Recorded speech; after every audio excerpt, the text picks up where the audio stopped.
फ़िहाम शीरीं को दुबई लेकर जाएगा और शीरीं यही समझेगी कि इसका मंगेतर उसे एक बेहतरीन मुस्तकबिल देने के लिए अपने साथ ले जा रहा है।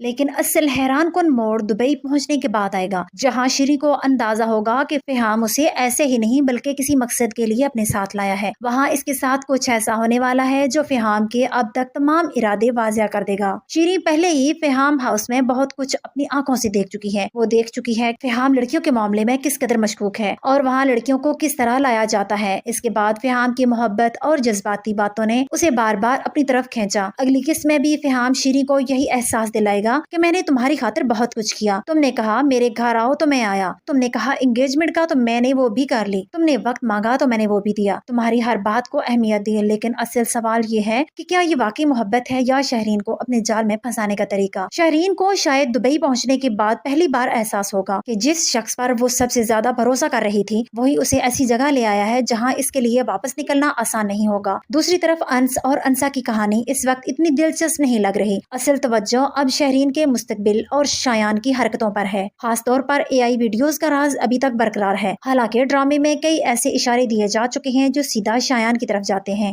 लेटेस्ट एपिसोड में भी अंसा का शायान की मां के सामने उसे बद्दुआएं देना भी बहुत अहम था। शायान की मां का इस बात पर गैर मामूली गुस्सा करना सवाल पैदा करता है कि आखिर उसे इस शख्स की इतनी फिक्र क्यों है। अंसा को भी सोचना चाहिए कि जब भी इसकी वायरल वीडियो का मामला सामने आता है तो शायान के ताया ताई और घर के दूसरे अफराद इतने परेशान क्यों हो जाते हैं। सबसे बढ़कर शायान खुद अंसा का दुश्मन है। वो उसे थप्पड़ मार चुका है, उसकी जिंदगी मुश्किल बनने की कोशिश कर रहा है और उसे शदीद नापसंद करता है। अगर इंसान तमाम बातों को आपस में जोड़कर देखे तो उसे शायान पर शक बहुत पहले हो जाना चाहिए था। अब देखना यह है कि अंसा कब शायान के असल चेहरे तक पहुंचती है।